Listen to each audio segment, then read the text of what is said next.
Hey girl, hey, welcome back to my channel. It's your girl Misha. Thank you guys for joining me yet again for another review. We are back with a brand new review for Love and Marriage DC Season 1, Episode 5. If you are new here, then welcome. I give lighthearted reviews with a little bit of laughter and a little bit of shade and a whole lot of detail. If you're back for a second or third time, then welcome back. Y'all, please don't hesitate to like, comment, and subscribe to the channel if you get anything out of the content.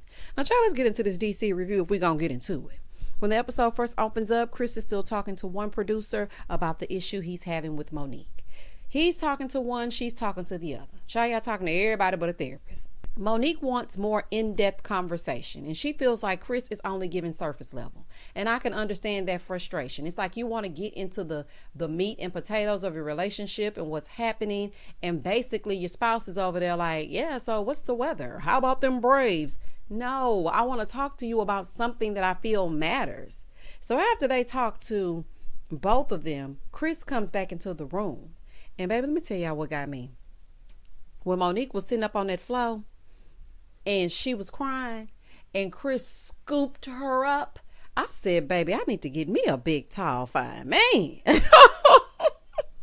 Baby, when he scooped her up, that was everything to me.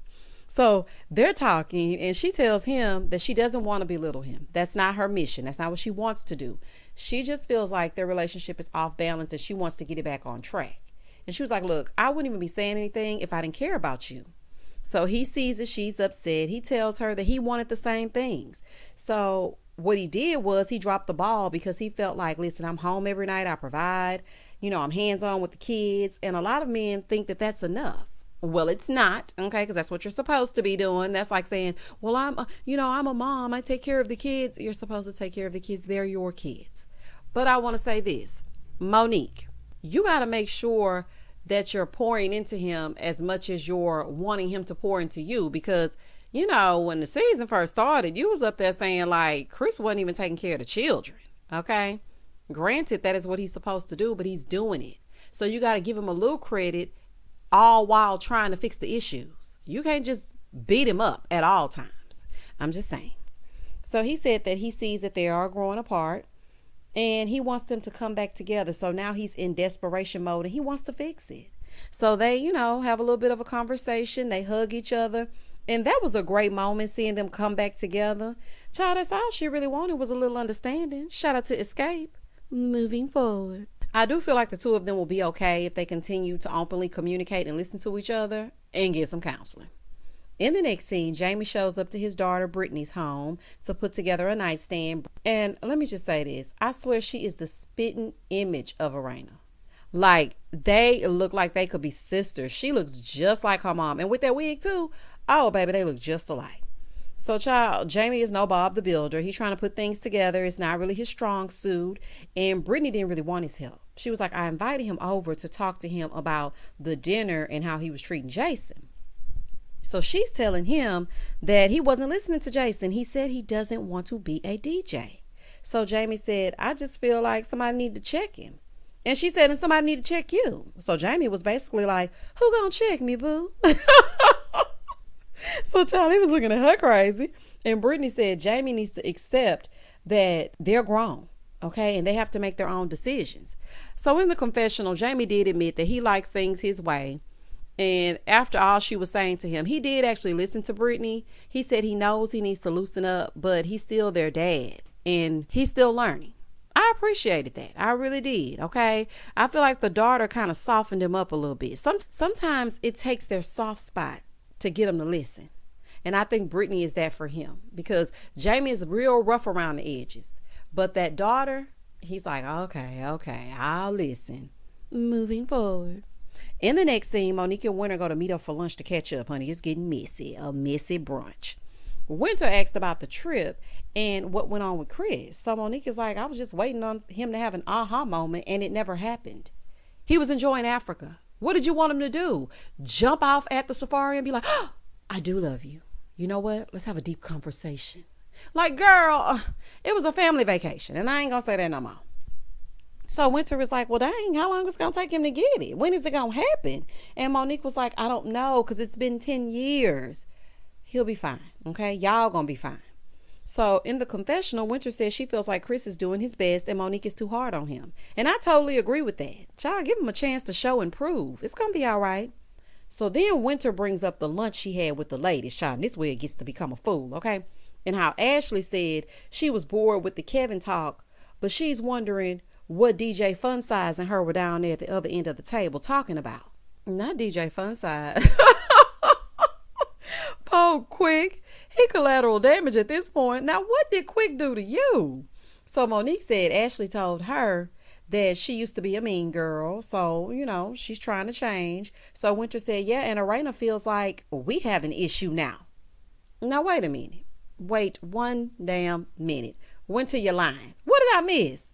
Because I could have sworn last episode y'all had a dinner and you were happy to get to know all of her business, even though Erana was sitting there thinking y'all got to know each other. Honey, you ain't tell her nothing about you, but she was telling you everything about her. And I knew that was a problem and an issue then. So Monique is shocked. She's like, girl, what? So Winter was like, yeah, I just feel like Erana plays both sides. She's literally in the middle of it because she's getting to know the both of you. Girl, what are you saying? You just made up a flat out lie.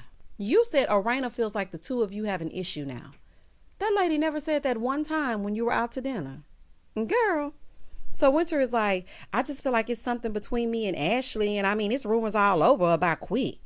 She got all this mouth for my situation, but she don't have any mouth for her own. Ashley, where was all this when things were going down?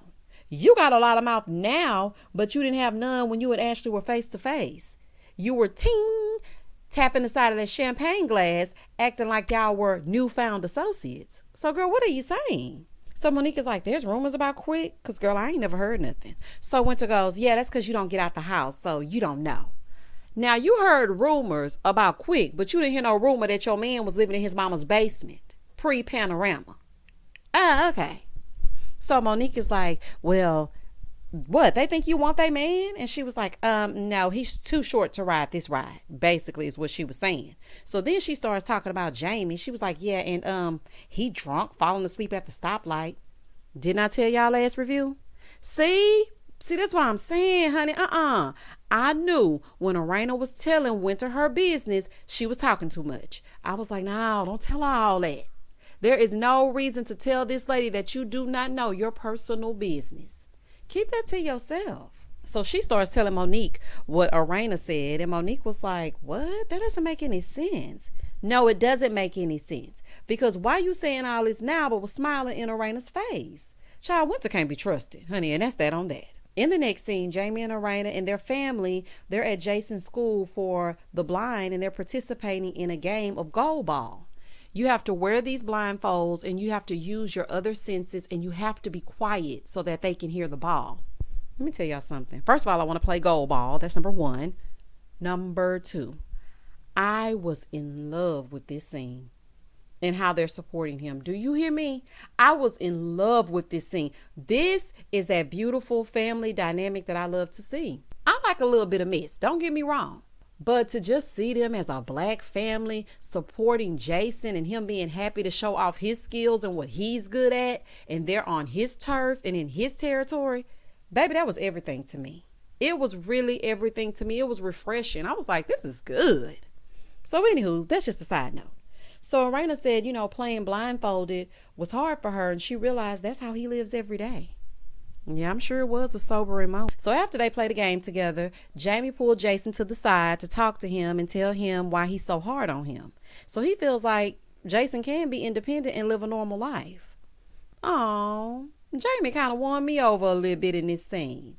I'm loving him actually expressing himself to his children and listening to them.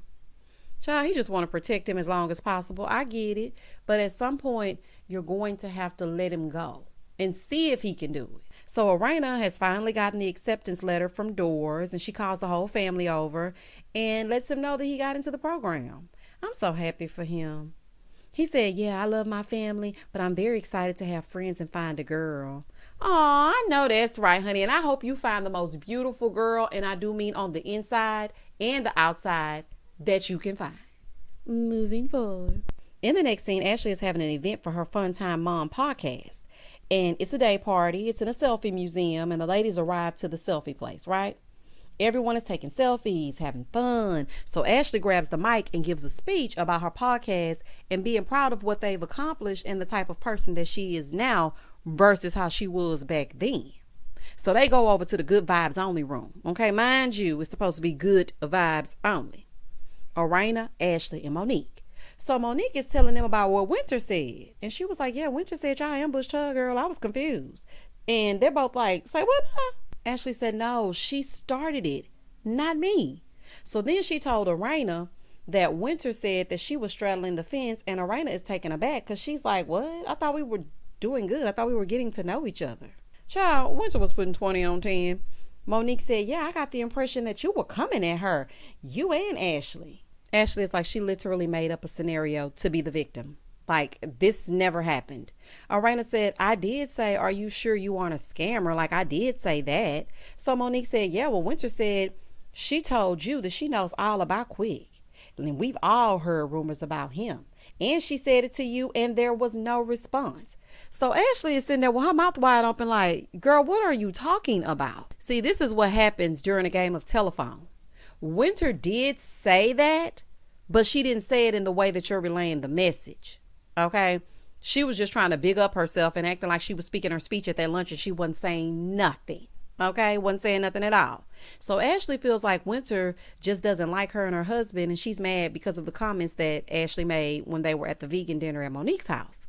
So Ashley trying to figure out when supposedly Winter said this to her, because they haven't seen her since that lunch. So Monique is like, well, I thought all this happened at the lunch. They're like, girl, no.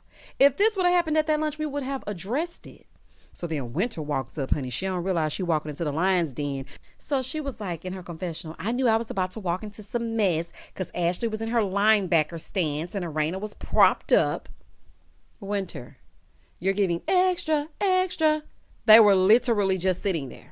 No one was propped up. Why are you calling this lady a linebacker? Then the minute she get to talking about you, then you gonna have something to say and get to, oh my gosh, they're ambushing me. Calm it down. So Winter was like, at the lunch, I did ask about cheating, remember? Because Ashley is trying to figure out, girl, when did you tell me something about my husband?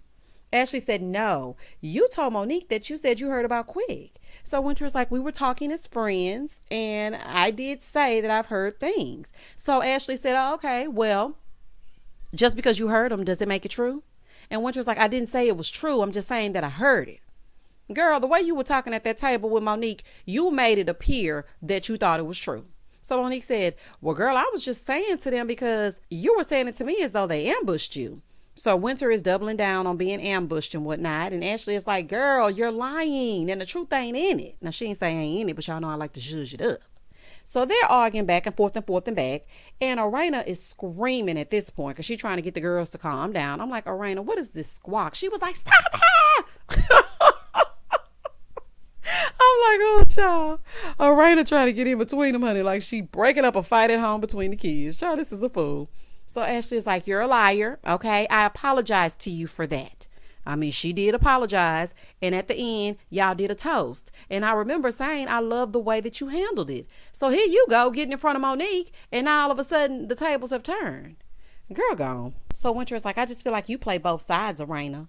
Erana said, I asked you if y'all had settled everything because I still felt like there was something there. Honey, and clearly it is. So Winter is like, oh my gosh, in her confessional, what in the ghetto gala is happening here? This is a mess. Winter, you lied and you got all hype when you were recalling the turn of events at that lunch with Monique. If you felt that way, then why not speak up then? Then you threw out Erana stuff for absolutely no reason. Why would you even say that? That doesn't even make any sense. You are portraying yourself so above all the drama, but you're messy. Okay? You're very, very messy. Monique actually ran it back wrong too. So it's just a tale of a whole bunch of mess being misconstrued. Monique ran it back wrong. You were saying things that didn't even happen. Like, girl. So Ashley is like, well, apparently you're saying things. And Winter said, well, I'm in the DMV and I've heard things. So Ashley said, well, I ain't never heard nothing about you and your husbands. And she said, oh yeah, you're not going to hear anything. She said, the only thing that I did hear, which I know that are facts, is that they're scammers and cheaters. So Winter is like, oh my gosh, why are you bringing up my husbands? She's like, girl, you bring up your husbands. You literally bring them up. This don't make no sense. The issue was put to rest, and now y'all taking 20 steps back because Monique running his stuff back wrong and Winter lying. So Winter is insinuating that Quick is doing something.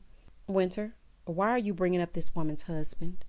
You brought your issues to the table. But that don't mean you gonna sit around and talk about my husband. Baby, if I was Ashley, I would have got you all the way together, okay? Winter feels like Ashley is victim shaming. Girl, she was not victim shaming you. She was just asking the questions that we were all thinking, okay? She was saying what everybody else was thinking. So Winter and Ashley are yelling at each other at this point. And Ashley is like, you need to leave. Child, not in the good vibes room. Baby, they hollering. So Monique is trying to diffuse the mess that she started. And now she's escorting Winter out. But honey, y'all notice Monique didn't leave. Honey, she was like, I'm going to get my selfies. I'll see you later, Winter. So Winter is like, well, I feel like you mix this stuff up, Monique. Like you mix stuff up in there, but I'm not ratchet. I don't fight. Ma'am, laying up in the bed 45 hours in a 24-hour day and sleeping with a scammer that has to steal money to take his kids ice skating, but he says he's never gone to the ice skating rink, but he never said that he wasn't a scammer, and he lives in his mama's basement and you've never been there and probably don't even know his mama. It's giving ratchet, okay? It's giving love and hip hop. It's giving VH1's finest. Moving forward. Just go, Winter. Okay, this done turned into some mess. Monique done said what she done said. It's a whole fool, so just go. Monique does admit in her confessional that she made things worse, honey, and did. So Ashley's like, please don't bring that girl around me no more. Do not bring that woman around me no more. I hate the winter. I was born in the fall. Ashley, goodbye. Girl, goodbye. Goodbye and good day. Moving forward. And Monique, I'm going to say this to you. You know dang on well Ashley was going to get hype and have a fit hearing something about her husband like that. You already knew that. Then you got it all wrong. Child, you ain't slick. In the next scene, Jamie and Erana, they're going to see a house that they invested in, and the house is in shambles, child. It's stuff everywhere, stuff all over the floor. Clearly, they're going to get it, they're going to rehab it, and they're going to flip it for a profit. So their two friends come, which are partners, with them flipping these houses. But the tension is thick between Jamie and Erana. Child, they got into it after the Selfie catastrophe, and now it's spilling over into the next day. Child, they bickering in front of these people. All this bickering in front of other couples, that is so uncomfortable for me. I cannot stand to be in the midst of a couple that's fighting. I'm like, oh, okay, all right, okay, gotta go. So once the other couple leaves, they start talking about the reason Erana is upset. And she said he yelled at her when she pulled up to his event. She was trying to drive the car in closer so that she could get out and not have to walk so far. But baby, he was yelling at her. And to me, it just seems like it was a miscommunication and a misunderstanding. She was moving the car and Jamie was talking crazy. Her best friend's party was at the same venue that Jamie was at. So she went there and they had been planning this party for weeks. And she's mad because Jamie caused her to miss the party. And he feels like she was mad for double booking herself. So she's crying, saying that he was yelling at her. And she said, people were watching you yell at me. And so I just left. So he's like, look, you can save them tears. Oh, hell no. I do not like the way that he speaks to Erana. Now, y'all can sit up here and say, it's just the DMV. I don't like it, honey. So me and the DMV men, we would never make it. Child, absolutely not. He said he was dealing with some things inside and she had no idea what he was dealing with. Okay, just because you were going through something on the inside doesn't mean you take it out on your wife. Jamie be acting ass with her sometimes. He really does. It's like I can see he has good qualities, but he be acting reckless sometimes. So then she's like, I was already disrespected by Winter and then you disrespected me. He's like, I didn't disrespect you. I yelled at you. Yelling at her is disrespectful. I'm just saying. So after they got into it, he apologized and they kissed, they made up. She said they don't stay mad for long. They talk about it, hash it out. They go to dinner. They cool. I feel like this. They were both high strung that night. She was still reeling from the mess at the Selfie place. He was pissed about whatever happened inside the club. And both of y'all took it out on each other. But Jamie, stop yelling at your wife. Stop hushing your wife. Stop silencing your wife. Stop it. Okay? And that was the end of the episode. Y'all comment down below and tell me exactly what you thought about Love and Marriage DC. I really enjoyed this episode. I liked it. It gave us a little bit of the family dynamic. The heifers is fighting, but it's just enough, but not too much. Y'all, please don't hesitate to like, comment, and subscribe to the channel. And as always, stay safe, stay blessed, spread love, not germs. Peace.